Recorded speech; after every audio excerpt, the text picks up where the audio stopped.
Bapak Ibu sekalian sudah mengikuti berbagai macam kegiatan yang sifatnya online, termasuk online seminar seperti ini. Tentu hal tersebut merupakan salah satu kegiatan para profesional dalam menyikapi kondisi yang serba tidak menentu saat ini, yang diakibatkan oleh pandemi COVID-19. Di mana kita harus tetap produktif, inovatif, inisiatif, dan terus berpikir dan berkegiatan positif. Untuk kegiatan online seminar kali ini, akan kita laksanakan sekitar 1 jam 30 menit, di mana kita akan membahas 6 topik materi yang sangat relevan dengan kondisi saat ini. Sehingga diharapkan pelaku bisnis perhotelan di Balikpapan khususnya dapat menentukan cara terbaik untuk terus maju dalam dunia yang telah berubah.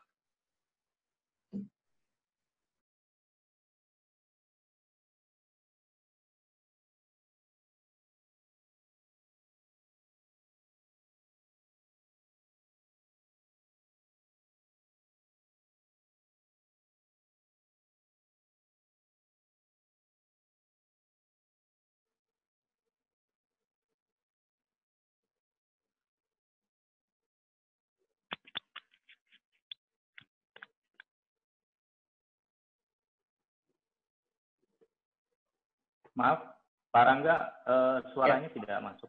Oke. Ya. Ya, baik.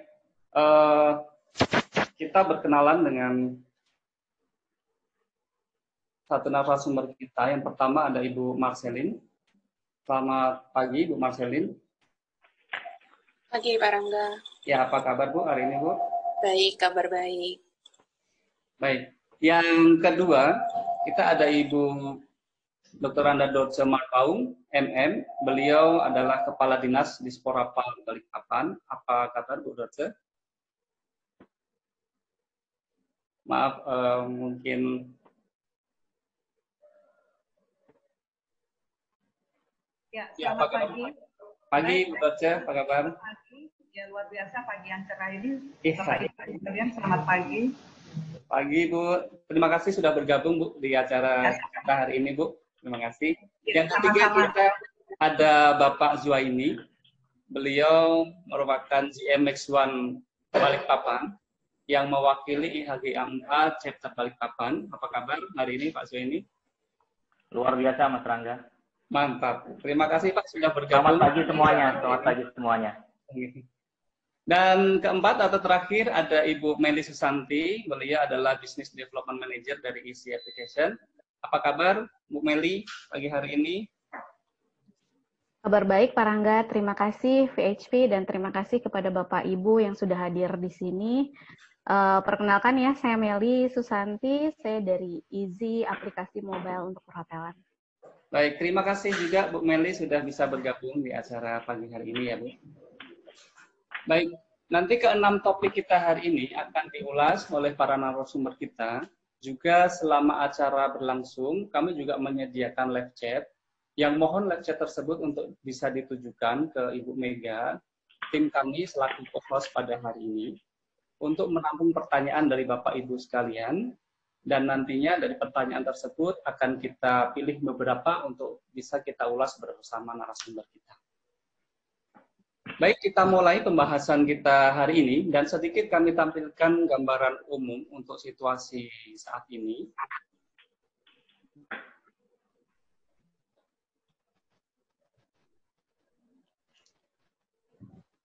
Ya, di mana data statistik yang kami sajikan di layar, ini merupakan data sampling yang menggambarkan kondisi perhotelan di Indonesia secara umum, berdasarkan tingkat okupansi dalam kurun waktu 3 bulan, yaitu Juli, Juli, Agustus 2020.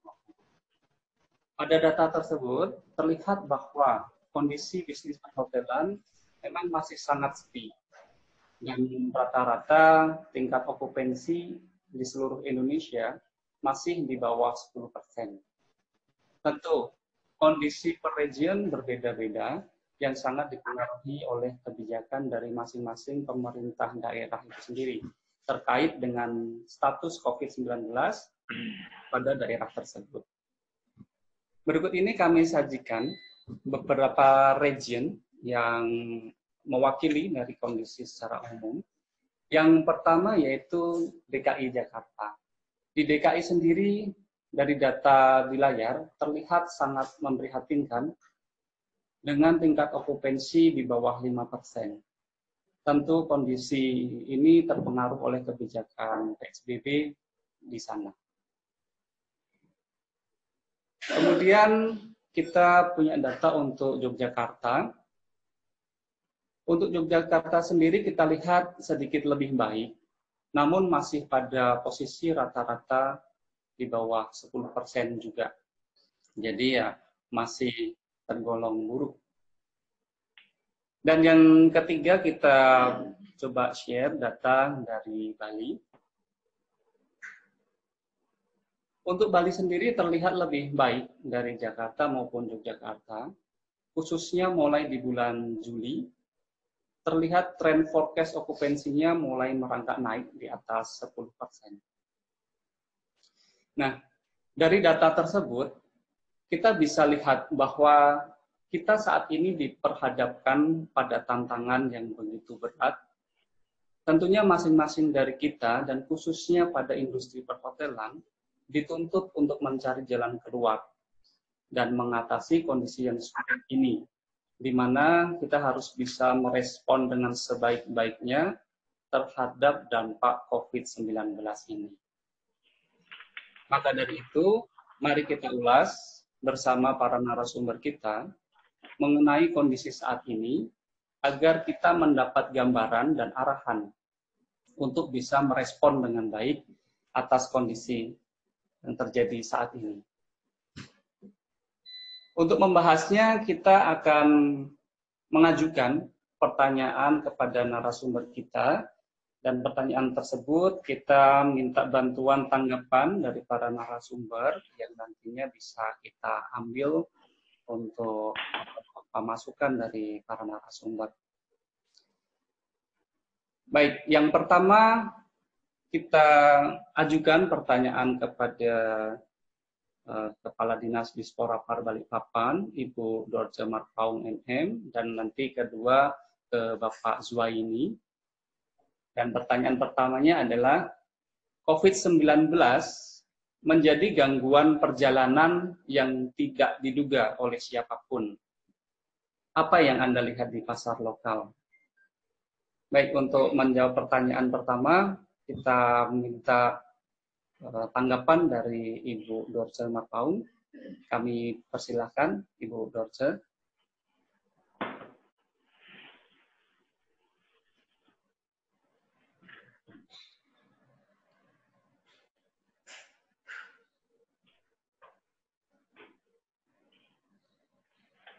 Baik, mungkin kita bisa beralih ke Bapak Zuaini terlebih dahulu untuk bisa memberikan. Halo? Ya, halo.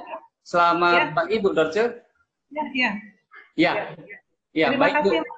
Oke, Ya. silakan Bu untuk pertanyaan pertama, kita minta tanggapan dari Ibu. Bagaimana, Bu? Terima kasih.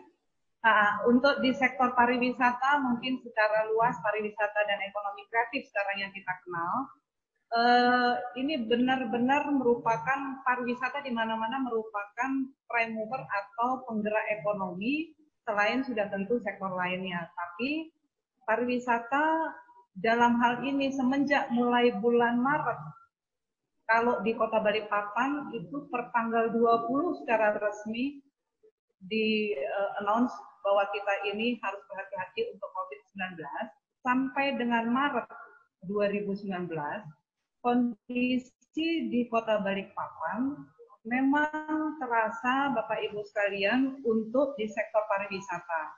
Kenapa saya katakan demikian? Karena sudah tentu sektor penunjang pariwisata yang utama, yaitu teman-teman di restoran, di objek wisata, maupun ikutannya atau UMKM dan sangat berimbas contoh di titik yang paling kecil di kami, di dinas kami.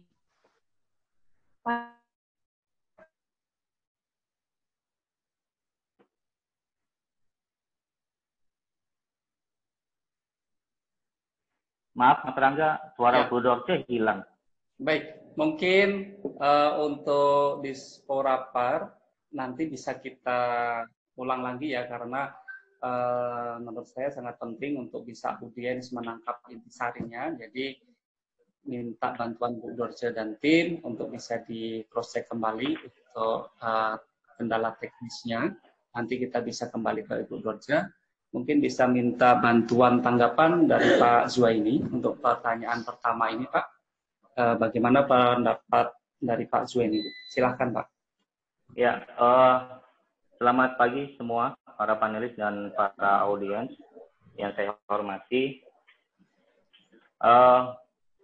Pada saat di data saya itu ada untuk Balikpapan Market pre dan post COVID-19 Januari sampai 13 Maret itu kita masih so far fine saja dengan citywide okupansinya 61% dengan ARR 430-an sekian.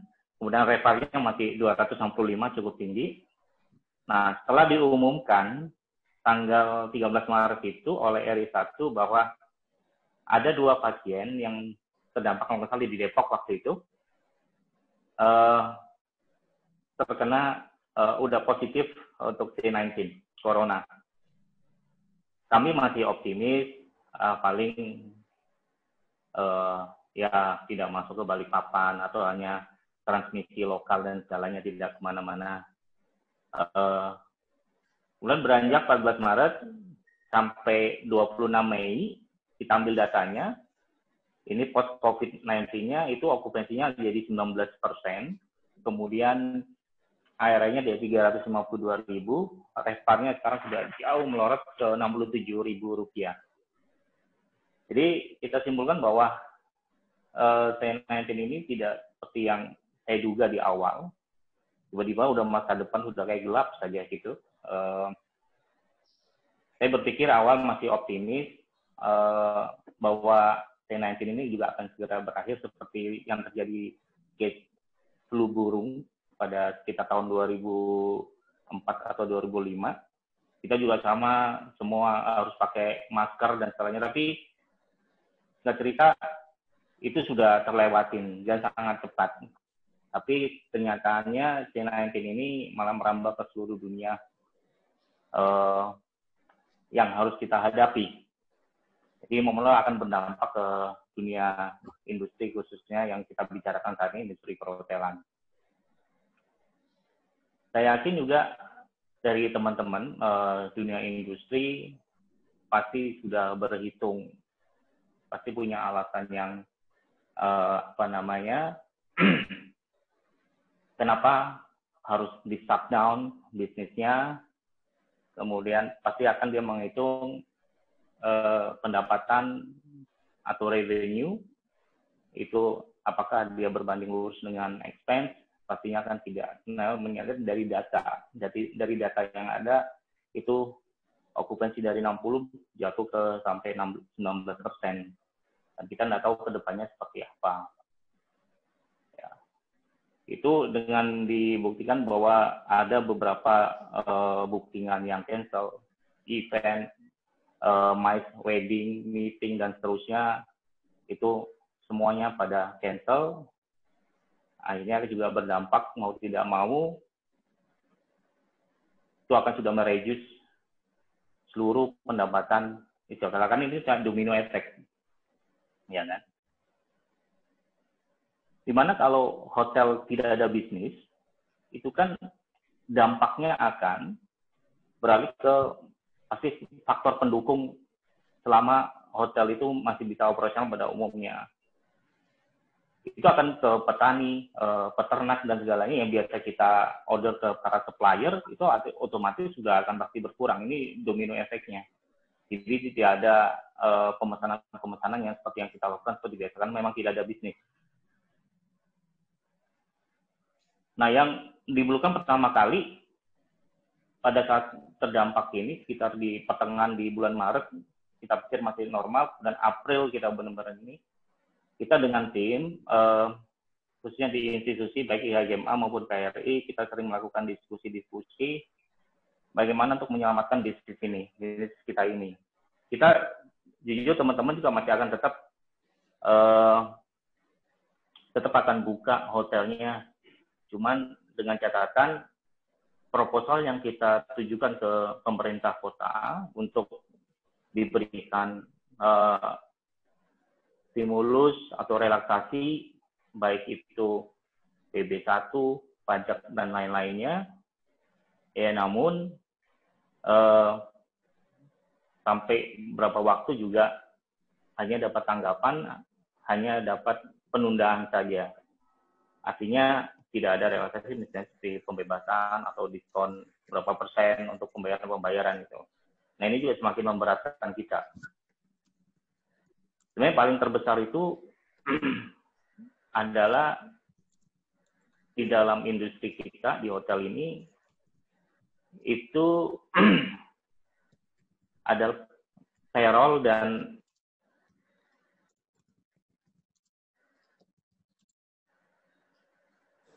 jadi masih otomatis itu kalau masih variabel fluktuatif itu masih tidak terlalu gede. Hanya dua faktor ini yang memang cukup besar yang harus kita pikirkan teman-teman di industri hotel.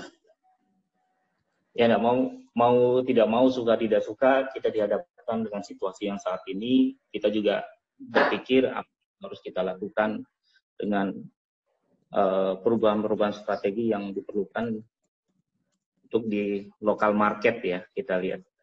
Ya, akhirnya kita coba memanfaatkan. Contoh misalnya kalau di tempat saya, kita juga propose ke pemerintah kota untuk mengajukan bahwa Max One Balikpapan misalnya, itu siap menerima tim medis bila mana diperlukan. Karena di grup kami, kita punya pengalaman di beberapa kota besar di Jakarta, Surabaya, Bali, termasuk Makassar. Kita sudah sampai saat ini okupansinya juga masih bagus karena hotelnya dipenuhi oleh medical team. Otomatis dengan standar sesuai dengan Kementerian Kesehatan. Nah, kami punya pengalaman itu. Cuman karena memang yang terdampak positif itu tidak terlalu banyak seperti di kota-kota besar. Jadi tidak terlalu banyak juga tim medisnya memang tidak ada. Adanya memang mereka disediakan, kita coba cek di beberapa rumah sakit, mereka menyediakan mes untuk para tim medisnya di lokasi mereka. Ya, teman-teman pasti membuat banyak, hampir seluruh hotel di Indonesia, cross Indonesia, itu membuat paket, ada work from hotel, ada isolasi mandiri, kemudian kita buat food delivery. Ya, bagaimanapun caranya kita coba tetap bertahan. Bahkan istilahnya kita sampai bertahan sampai titik darah penghabisan untuk berjuang melewati masa-masa krisis ini. Demikian Mas Rangga. Baik. Ya. Baik, terima kasih Pak Zuhaini atas pemaparan kondisi saat ini dan di lokal market yang Bapak ketahui. Baik, tadi sempat kita ada gangguan teknis untuk pemaparan dari Ibu Dorce, dan sekarang sudah teratasi untuk gangguan tersebut. Bisa kita minta tanggapan dari Ibu Dorce mengenai COVID-19 menjadi gangguan perjalanan yang tidak diduga oleh siapapun. Apa yang Ibu lihat di pasar lokal saat ini, Bu? Silahkan, Bu Dorce.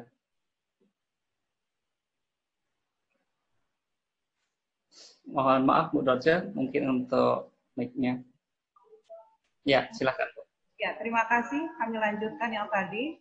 Baik. Saya tidak mengulang yang udah di depan tadi. Jadi memang terasa di bulan Maret itu dengan semakin kebijakan bandara juga diperketat, kemudian hotel-hotel tidak buka, kemudian objek wisata juga tidak beroperasi, restoran juga terbatas, buka terbatas. Kemudian hal-hal yang lain juga kita sangat terbatas dengan COVID ini berimbas kepada tingkat kunjungan maupun perekonomian ataupun pendapatan dari sudut pariwisata. Boleh saya katakan bahwa PAD kami di luar dari pajak dan di luar dari pajak, PAD saja kita baru mencapai sekitar 28% sampai dengan akhir Mei dari target yang ditetapkan, sehingga kita perlu mengupdate lagi untuk target karena nanti sampai akhir tahun kita mudah-mudahan bisa tercapai. Jadi ini diupdate Bapak Ibu sekalian, PAD kita juga dirasionalisasi sampai dengan hampir 50%. Tadi yang dikatakan Pak Juwaini, saya mendengar bahwa hotel minta relaksasi dan sebagainya. Itu saya lihat juga bahwa di target pajak, pemerintah kota juga sudah memikirkan hal itu, sehingga saya melihat sekitar 60% PAD kita dari pajak itu berkurang. Jadi di awal itu 688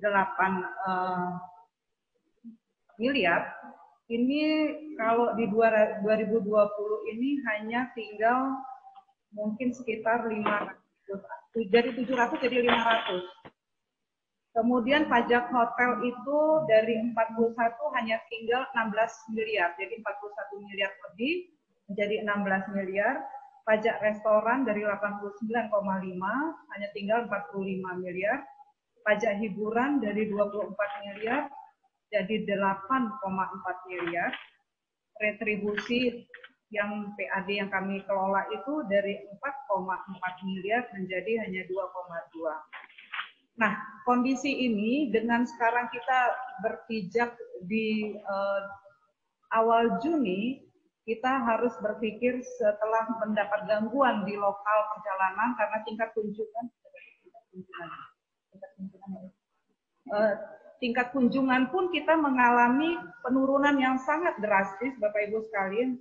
Kami mendapatkan data itu baik dari objek wisata maupun dari perhotelan. Itu sampai dengan Mei 2020 rata-rata, saya sebutkan Januari kita masih kondisi normal, itu baru tercapai 41%. Februari kita sudah mulai ada kondisi itu tapi belum terasa, 42 masih meningkat dari bulan Januari.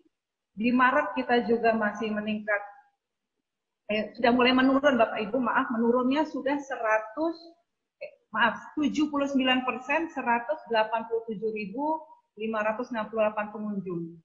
Nah, di bulan April lebih parah lagi, perjalanan pengunjung ke kita ini sangat berkurang, 94% atau 242.742 orang. Sehingga rata-rata penurunan daripada jumlah pengunjung di Kota Balikpapan itu sekitar 74% sampai dengan Mei, atau sekitar 517.778. Ini angka yang sangat saya katakan sangat miris atau prihatin, dan mari bersama-sama teman-teman di perhotelan, tadi Pak Juwaini katakan ada strategi dan kita memang harus melakukan strategi untuk ke depan langkah-langkah perbaikan, apalagi tadi kebetulan sebelum kita seminar saya ada video conference juga atau Zoom meeting untuk UMKM atau UCCB, kita baru membentuk untuk kita di launching nanti UMKM Care Center, bahwa kita juga harus berbenah untuk di sektor perhotelan. Tanggal 8 mudah-mudahan Bapak Ibu, mudah-mudahan Pak Wali segera mengeluarkan konsep untuk new normal bagi kalangan perhotelan, objek wisata, kemudian tempat-tempat jasa hiburan lainnya. Karena yang sampai sekarang ini surat dari pusat untuk kondisi new normal untuk di daerah, dari provinsi untuk kondisi new normal di daerah, itu belum ada, sehingga kami tetap harus menyiapkan dari sudut Kota Balikpapan persiapan konsep tatanan untuk hidup yang baru ini bagaimana di sudut pariwisata. Saya bersyukur jika ada seperti Pak Juwaini hotel-hotel yang lain yang akan berbenah untuk ke depan. Pada kesempatan ini juga kita akan melakukan satu event atau mengikuti event. Mungkin Pak Juweni termasuk salah satu peserta. Kemendagri melakukan satu strategi untuk memotivasi hotel-hotel ini melakukan daya kreativitas inovasi. Mungkin untuk yang membutuhkan biaya besar jangan terlalu dilakukan karena memang semuanya akan berpikir 2 kali karena sekarang budget itu sangat-sangat strict. Mungkin inovasi yang sederhana itu bisa untuk dilakukan hotel-hotel untuk menambah daya tarik. Saya salut dengan Max One pada masa pandemik punya strategi untuk membuka menjadi tempat isolasi bagi ODP. Ini tidak semua hotel melakukan hal tersebut. Jadi ini terima kasih Pak Juweni. Mungkin ke depan langkah kita berarti untuk kondisi yang lebih normal, kondisi untuk menerima atau meminta pengunjung untuk datang di hotel. Kita sudah melihat saat ini Bapak Ibu untuk bandara, meskipun dengan tanda petik persyaratan yang cukup berat, dengan harus swab dan sebagainya, minimal relaksasi di bidang transportasi sudah ada dilakukan sehingga pebisnis atau untuk hal-hal yang perlu dilakukan kunjungan ke daerah kita sudah mulai bisa membuka diri. Hanya semuanya itu harus dengan SOP kesehatan. Presentasi saya mungkin di poin yang pertama dulu Mas Rangga, karena kalau saya nggak tahu apakah saya langsung presentasi ke seluruhannya, tapi mungkin sementara karena tadi Mas Rangga di awal tentang dampak daripada COVID untuk perjalanan lokal dan apa yang kami lihat di Kota Balikpapan, sementara itu, tapi tidak ada, saya setuju dengan Pak Juweni, tidak ada kita kata DIPAP. Tadi dari pimpinan Gojek dalam UCCD yang kami lakukan tadi menyatakan sebelum COVID, bagaimana transportasi UMKM itu turun cukup besar. Kemudian kuliner UMKM juga besar. Ini saya contohkan supaya di pariwisata juga bisa melakukan langkah ini. Cukup besar sampai dengan 12% kalau kuliner. Tapi sekarang kuliner sudah naik malah melebihi dari before COVID. Jadi naiknya sudah 20%. Nah, kalau UMKM di bidang kuliner bisa, memang pariwisata perlu sentuhan strategi yang sangat luas, cukup besar, namun hal ini menjadikan satu referensi, motivasi kita, pasti kita bisa. Karena permasalahan yang sangat berat, 98 bisa kita lakukan, itu juga sangat memukul sektor pariwisata, bisa kita lakukan, bisa kita atasi, asal kita bersama-sama seluruh stakeholder, untuk melakukan strategi-strategi pembenahan ke depan. Jadi recovery, new normal, perkembangan pada saat untuk ke depan, promosi dan pemasaran, sehingga kita announce untuk welcome pengunjung ke Balikpapan, untuk pebisnis dan sebagainya, sehingga kita mensupport ekonomi, pergerakan pertumbuhan ekonomi di Kota Balikpapan. Mungkin itu dulu Mas Rangga. Terima kasih. Baik, terima kasih Bu Dorce dan juga Pak Zuhaidi. Jadi kondisi saat ini memang masih memprihatinkan, tapi dari Balikpapan sendiri menyampaikan bahwa never give up, jadi terus berusaha dan bersinergi dan juga berstrategi. Jadi terima kasih kepada Pak Zuhaidi dan Bu Dorce. Kemudian untuk pertanyaan kedua, jadi kemana para pelaku bisnis perhotelan? Jadi kalau tadi kita lihat bahwa kondisi masih buruk. Jadi di sini kemana para pelaku bisnis perhotelan di Balikpapan bisa mencari bantuan agar dapat melalui dampak COVID-19 ini. Untuk pertanyaan tersebut kita minta tanggapannya. Yang pertama dari Bapak Zuhaidi. Silakan Pak Zuhaidi. Ya, terima kasih Mas Rangga.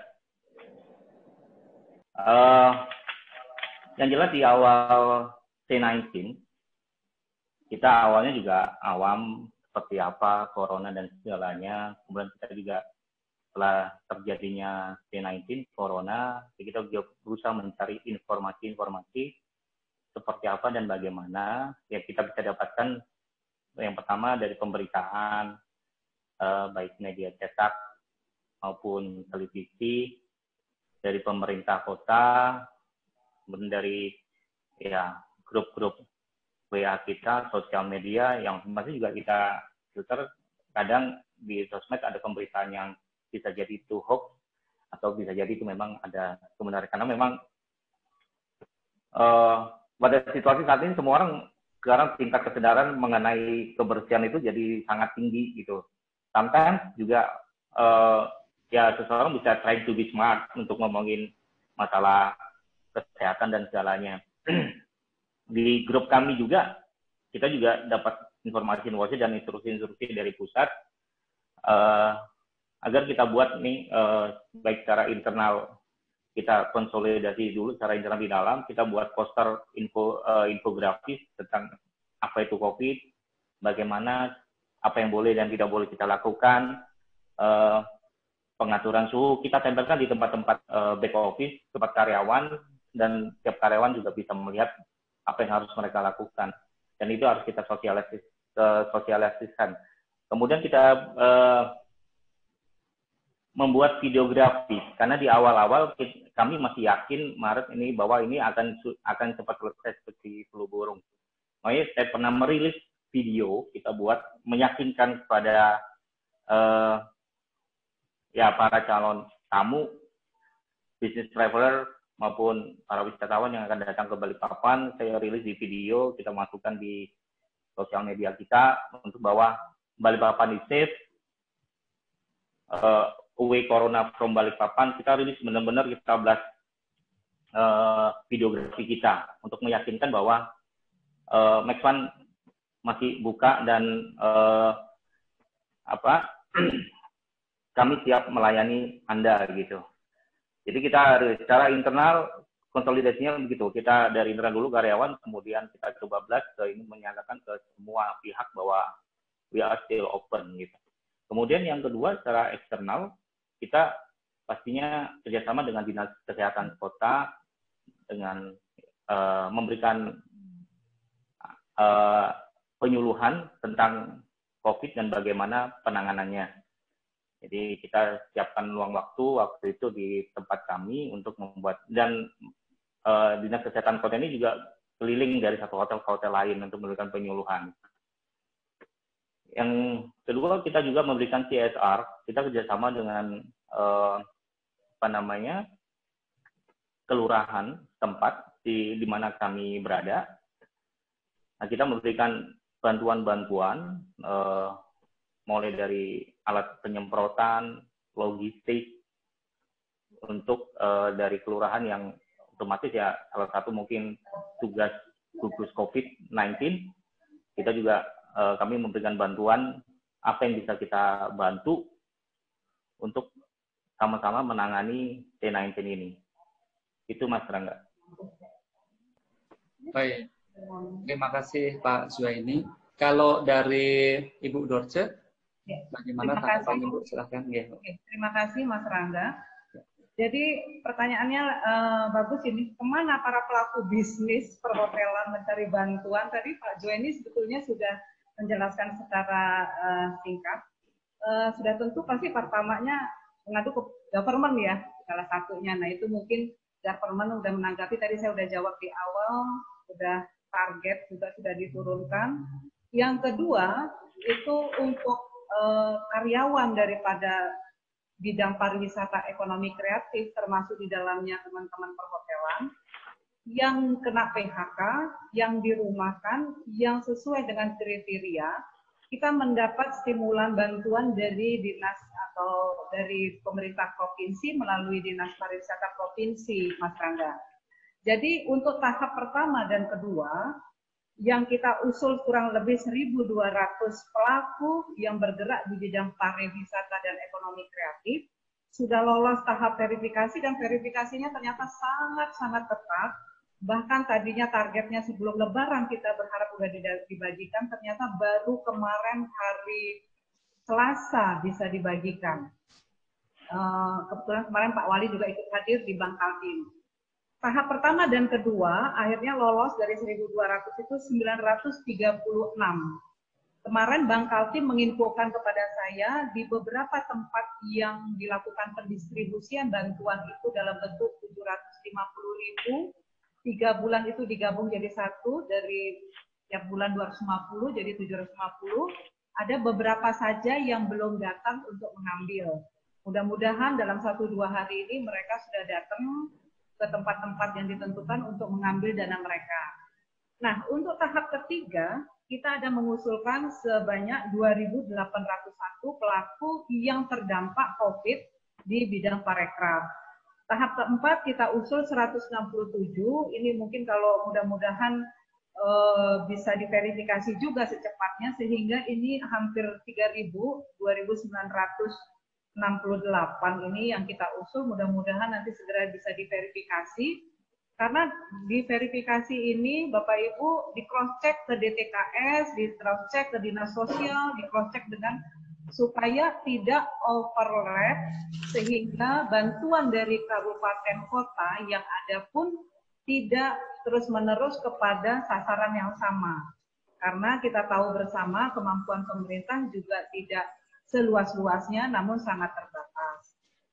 Nah, yang berikutnya juga sudah tentu kita berharap dari manajemen juga ada melakukan semacam upaya mempertahankan karyawan yang memang masih bisa tidak harus dirumahkan, sehingga berbagi beban antara pemerintah sama manajemen perhotelan. Jadi dengan bantuan ini mudah-mudahan kalau di bulan Juli nanti kita new normal ini sudah bisa jalan dengan baik, karena saya yakin kalau new normal bulan ini mungkin tidak seluruhnya 86 atau 87 perhotelan Balikpapan yang ada di Balikpapan saat ini beroperasi. Belum tentu, saya yakin, saya nggak tahu Pak Juwani bisa menanggapi nanti, belum tentu semuanya langsung digeber, maksudnya operasional secara maksimal. Pasti akan ada hitung-hitungan atau analisa-analisa tahap awal ini bagaimana, tahap berikutnya bagaimana, sehingga perhotelan ini bisa secara tahap per tahap bisa operasional dengan baik dan lancar. Syukur-syukur kalau yang dirumahkan nantinya misalnya pada bulan-bulan ke depan sudah mulai kelihatan ini tingkat okupansi rate-nya hotel bisa direkrut kembali sehingga mengurangi beban dari pemerintah kota. Karena bantuan dari pemerintah kota hanya mampu sekitar 4 bulan Bapak Ibu. Itu pun dengan kondisi yang sangat prihatin sekarang likuiditas dana pemerintah kota. Mungkin itu Mas Rangga untuk yang pertanyaan yang kedua ini ada dapat saya sampaikan.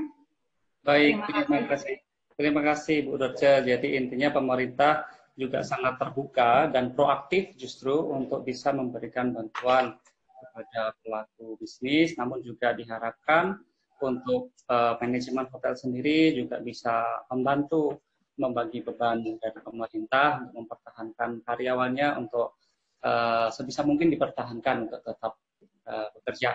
Baik, terima kasih untuk Pak Zuhaini dan Ibu Dorce untuk pertanyaan kedua, sangat baik dan bisa bermanfaat buat para audiens kita. Baik, yang ketiga, yaitu langkah-langkah apa saja yang dapat diambil oleh pelaku bisnis perhotelan demi melindungi bisnis mereka dalam jangka pendek. Jadi dalam jangka pendek ini sangat krusial waktunya, jadi kalau mengambil langkah yang salah, ya justru akan memperburuk kondisi. Jadi mohon tanggapan dari para narasumber, jadi strategi jangka pendeknya yang tepat bagaimana. Untuk pertanyaan ini bisa kita ajukan atau minta bantuan Pak Zuhaini untuk bisa memberikan tanggapan. Silakan Pak Zuhaini. Ya, makasih Mas Rangga. Ya. Ini langkah-langkah dalam jangka pendek ya, untuk supaya bisnis ini tetap bisa jalan. Ya, bisnis ini ya di Balikpapan sendiri ada sekitar 16 hotel yang tutup, yang masuk ke data kami melalui PHRI, institusi kami. Pastinya yang tutup itu sudah mempertimbangkan kenapa mereka harus tutup. Ya. Bagi kami yang masih buka, nah ini kita memerlukan langkah-langkah yang strategis dalam jangka pendek. Artinya kita harus melihat dulu appropriate operational action untuk mereduce resiko-resiko yang ada. Artinya kita lihat otomatis bisnis kan juga sudah mulai berkurang seperti yang saya sampaikan tadi di sesi pertama tadi, di awal pertama datanya. Kita coba mereview budget di tahun 2020 yang jujur bisnis plan kita apa, artinya sudah tidak relevan lagi untuk digunakan. Artinya untuk saya membuat emergency budget namanya, itu untuk bulan April, Mei, dan Juni. 3 bulan pertama. Kita coba melihat. Nah, yang pertama kita kan juga melihat harus expenses kita gimana, pengeluaran kita bagaimana. Kalau ngomongin saving cost, kalau hotel ini sudah mainannya. Teman-teman di hotel sudah dari zaman dulu sampai sekarang, mereka sudah sangat familiar sekali dengan saving cost. Tapi hal ini kita memasuki situasi yang berbeda. Karena yang terbesar di dalam pengeluaran di industri hotel ini, yang pertama adalah memang manning, sumber daya manusianya, pekerja kita itu payroll ya, net gaji, kemudian energy cost. Kemudian kalau variable cost ini kan ya tergantung dengan hunian ya. Kalau memang tidak terlalu banyak hunian pasti kan juga underspend-nya juga pasti berkurang. Nah, manning bagaimana untuk supaya kita lihat supaya kita tetap yang kita ngomong yang operasional, kita coba menyusun mau tidak mau shift-nya sudah berubah. Biasanya kan kita memang 3 shift, pagi, sore, dan malam. Nah, kita buat 2 shift. Kita buat kerjanya mau tidak mau jadi panjang, 8 jam menjadi 12 jam. Jadi tetap kita beroperasional 24 jam dengan kita lakukan 2 shift.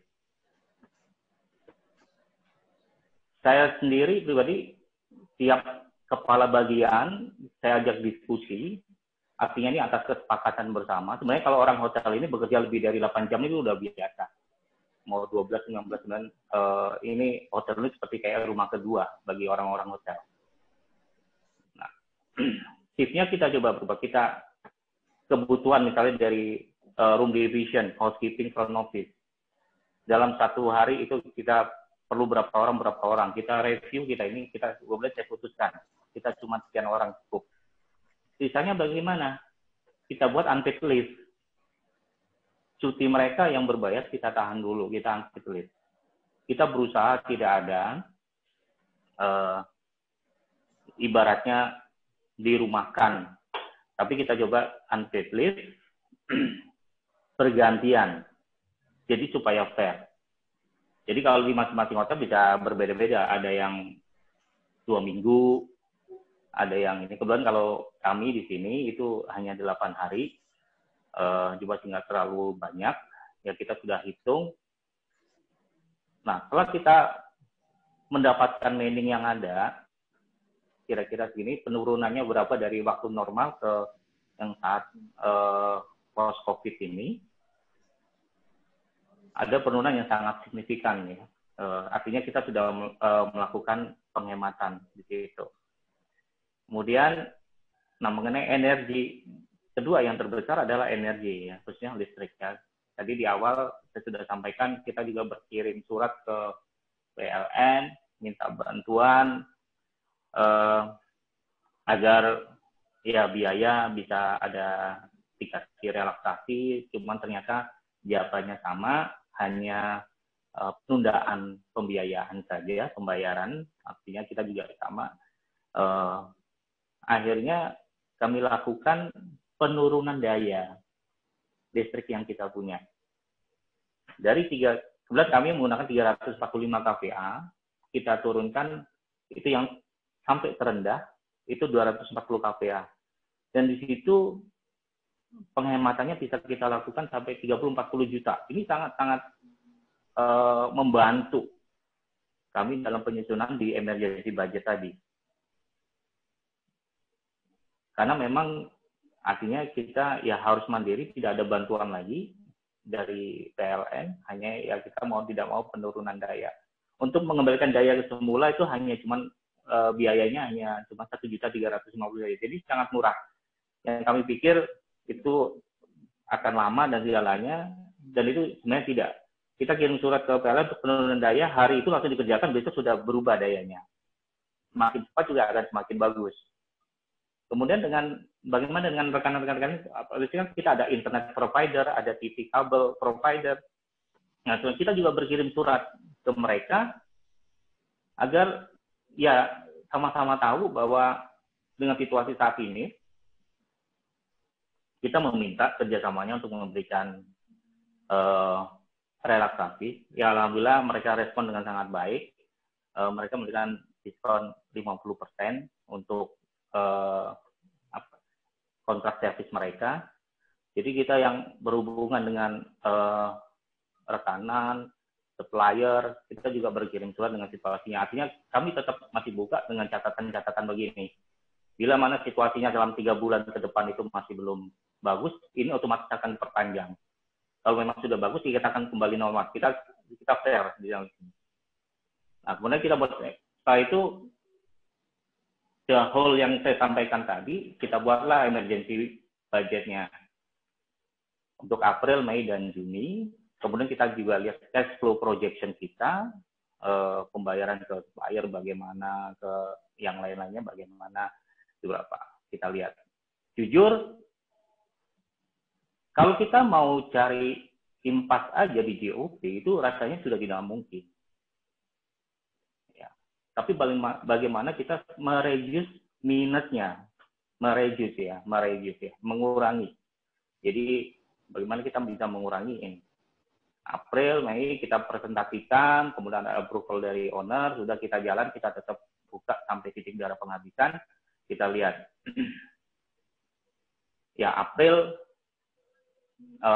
hasilnya dari yang minusnya harusnya sekian ratus juta, kita bisa mereduce sampai di bawah itu jauh. Di bawah itu jauh. Artinya kita sudah melakukan penghematan yang seperti yang kami harapkan. Sedangkan huniannya, ya pastinya kalau hanya sekian kamar, kita perlukan hanya 1 petugas housekeeping yang bisa menyelesaikan itu. 1 untuk public area attendant. Jadi tiap shift kita buat itu. Hingga main di 2 shift terus. Nah, dengan data yang ada, kita dengan actual result yang ada, kemudian kita muncullah strategi-strategi apa yang bisa kita lakukan, paling tidak bisa menutupi kekurangan. Bahkan alhamdulillah bulan Mei ini kita sangat happening ya. Ini baru kita closing, kita bisa tembus di kita 29%. Positif lagi, surplus. Lebih bagus dari ini. Tidak nyangka. Nah, strategi ini kita lakukan berdasarkan current situasi saat ini. Tadi sudah saya sampaikan, banyak teman-teman di hotel penjualan melalui isolasi mandiri, work from hotel, jadi ada karantina medical team, ada food delivery, kita buat yang jujur selama ini kita memang ada untuk food delivery, tapi tidak seintens saat ini. Bahkan kita buat frozen food dan ready to eat yang kita coba kita jual. Dan alhamdulillah direspon juga oleh market. Karena market sendiri, pekerja di kantoran mungkin tidak bisa keluar dari mana-mana. Segmen bank, kita melayani makan siang, itu tiap hari kita kirim, total sampai 600 kotak keliling. Pricing strateginya juga pasti berubah. Kita membuat restructure yang baru, yang berubah. Ya, dengan awalnya kalau buffet aja sudah pasti breakfast itu sudah hampir kita tidak lakukan waktu itu. Ya. seiring dengan berjalannya waktu, semakin hari ini, alhamdulillah huniannya juga semakin bagus. Ya kita adakan lagi untuk grup C. Awalnya kita fokus di penjualan room only. Bayang saya kalau room only, toh orang kan pasti tetap makan. Dari ala carte kita, semuanya breakfast in room, semua lunch and dinner juga itu dilakukan di kamar. Tidak, karena untuk salah satunya memang social distancing ya, physical distancing untuk menjaga itu. Itu Mas Rangga dari kami industri hotel, kira-kira seperti itu. Baik Pak Zuhaini, jadi banyak poin-poin penting yang tadi Pak Zuhaini sampaikan, yaitu antara lain mengenai review budget, cost saving, tapi cost savingnya ini adalah cost saving di kondisi yang spesial gitu Pak ya, yang benar. Cost saving biasanya, terus juga sampai dilakukan penurunan daya listrik. Nah ini mungkin bisa dicontoh bagi teman-teman yang lain, di mana disampaikan penurunan biayanya itu sangat signifikan, 30-40 juta. Itu luar biasa, lumayan bisa menggaji beberapa karyawan Pak ya.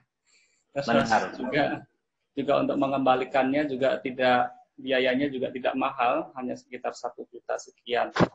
Ya. Terus tadi juga malah ada opportunity juga Pak ya. Jadi company yang dulu tidak bergabung dengan tim Bapak sekarang malah bisa masuk ke sana ya. Ya. Benar. Luar biasa Pak. Di masa sulit ini malah bisa mengambil opportunity tersebut. Terima kasih banyak Pak Zuhaini, sangat menginspirasi bagi teman-teman yang lain supaya bisa diterapkan juga, mudah-mudahan. Berikutnya untuk pertanyaan yang sama untuk planning jangka pendek saat ini, kita coba minta tanggapan dari Bu Meli. Silakan Bu Meli, bagaimana menurut Ibu untuk planning jangka pendek? Silakan Bu. Ya, terima kasih Pak Rangga atas pertanyaannya. Yang pertama, bisa memanfaatkan teknologi untuk bisa beradaptasi dengan kondisi yang saat ini dan memberikan tambahan rasa aman untuk tamu. Misalnya melalui contactless experience. Jadi melihat perilaku konsumen yang saat ini sudah mulai berubah, hotel di beberapa negara yang sudah siap untuk menerima tamu itu biasanya langkah-langkahnya diantaranya yang pertama bisa menggunakan pre-check-in form. Jadi sebelum tamunya itu sampai di hotel, dia sudah bisa mengisi data-datanya terlebih dahulu. Kemudian yang kedua bisa menggunakan aplikasi hotel untuk mendukung gerakan physical distancing.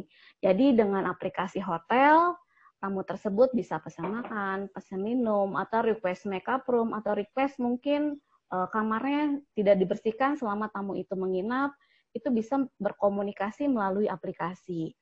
Yang kedua, hotel bisa memaksimalkan sosial media untuk branding dan mengkomunikasikan kira-kira langkah-langkah apa saja yang sudah dilakukan oleh hotel untuk menjaga keamanan dan kenyamanan tamu-tamu. Misalnya, menampilkan informasi free of COVID-19, mempromosikan gambar atau video staf yang sedang membersihkan kamar, alat-alat makan, dan menjamin kebersihan tamu dari mulai check-in sampai dengan check-out. Yang ketiga, bisa mengeksplor non-traditional source of revenue untuk meningkatkan additional revenue dari non-room. Jadi dengan menggunakan aplikasi, hotel bisa mendapatkan revenue di luar dari kamar. Karena sebenarnya ada potensial revenue yang lainnya di luar dari kamar. Misalnya penjualan makanan, minuman, transport, activities, atau yang lainnya. Kemudian dengan menggunakan aplikasi, hotel juga bisa paperless untuk mempromosikan apapun aktivitas yang ada di hotel. Yang keempat, bisa meningkatkan efisiensi operasional dan memaksimalkan produktivitas dengan jumlah tim atau manpower yang terbatas. Jadi dari beberapa informasi yang kami terima dari beberapa klien di hotel, di masa post-COVID itu hotel akan merekrut kembali kurang lebih 50% sampai 60% dari karyawan yang dirumahkan. Jadi dengan menggunakan aplikasi dan dibantu dengan teknologi, bisa memudahkan komunikasi sehingga dengan staf yang terbatas akan mendapatkan hasil yang maksimal. Sekian penjelasan dari saya, Pak.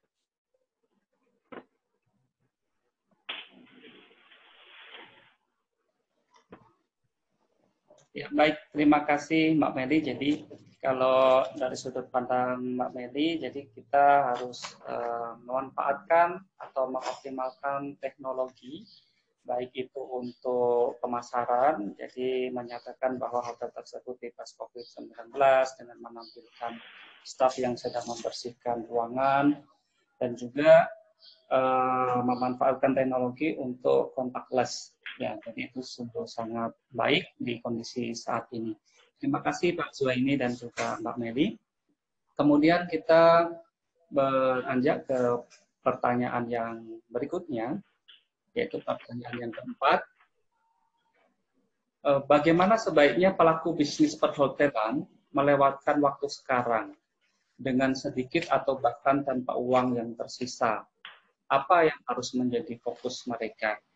Jadi artinya uangnya tinggal sedikit nih Bapak Ibu, atau bahkan tidak ada nih, jadi apa yang harus menjadi fokus mereka dengan budget yang tersisa? Gitu. Pertanyaan ini kita ajukan dan pertanyaan pertama ke Ibu Meli. Bagaimana tanggapannya Bu Meli? Silahkan Bu. Ya, yang pertama bisa terus menggali informasi terbaru. Jadi baik dari dunia perhotelan maupun industri pariwisata dan lainnya yang secara lebih umum. Misalnya kebijakan pemerintah, kemudian perilaku perubahan konsumen setelah COVID-19 atau yang biasa kita sebut dengan new normal, perkembangan dunia travel dan industri perhotelan di negara-negara lain. Kemudian kita juga bisa mencari informasi kira-kira negara mana saja sih yang sudah memperbolehkan warganya untuk mulai berlibur atau maupun bekerja di luar sesuai dengan protokol kesehatan. Oleh karena itu, hotel bisa mendapatkan beberapa solusi. Salah satunya menggunakan pembayaran melalui online. Kemudian yang kedua, bisa beradaptasi dan mempersiapkan diri dari mulai SOP, sistem, dan lain sebagainya. Jadi untuk menghadapi perubahan yang akan terjadi setelah pandemi, karena bagaimanapun industri pariwisata dan perhotelan itu pasti akan kembali normal seperti biasa atau bahkan mungkin lebih meningkat. Karena kan di dalam waktu PSBB ini orang-orang kan sudah tidak bisa kemana-mana gitu ya. Jadi mereka juga pasti bosan dan pasti ingin segera liburan atau ingin segera keluar. Gitu. Terima kasih. Baik, kalau dari Ibu Marcelin untuk pertanyaan yang sama, jadi bagaimana sebaiknya pelaku bisnis perhotelan melewatkan waktunya sekarang Bu dengan sedikit atau tanpa budget? Silahkan Bu Marcelin. Ya, terima kasih Pak Rangga. Ya. Kalau dari jawaban saya kalau untuk pertanyaan ini, yang pasti sih kalau untuk saat ini para hotelier itu bisa menggunakan waktu yang ada untuk lebih produktif. Jadi seperti kita tahu kan cukup banyak perusahaan-perusahaan seperti kami PMS ataupun juga dari pemerintahan ataupun juga dari forum-forum komunitas itu banyak melakukan seperti online training atau webinar seperti ini. Jadi si para pelaku hotelier ini tuh bisa memanfaatkan waktu yang ada sekarang tuh untuk bisa mengembangkan daripada self skill dan juga pengetahuan mereka. Jadi misalkan contoh seperti kami mengadakan seminar atau online training khusus buat modul-modul VHP yang dimana mungkin biasanya kan sifatnya harus onsite, tapi sekarang kami melakukannya itu via online training yang kita mengundang hotel-hotel yang menjadi customer kami itu untuk kami berbagi training, berbagi pengetahuan kepada hotelier ataupun customer kami untuk mereka bisa mengembangkan self skill-nya lagi. Dan yang kedua juga hotel bisa menganalisa terhadap data yang masuk, baik yang sebelum masa kondisi C-19 ini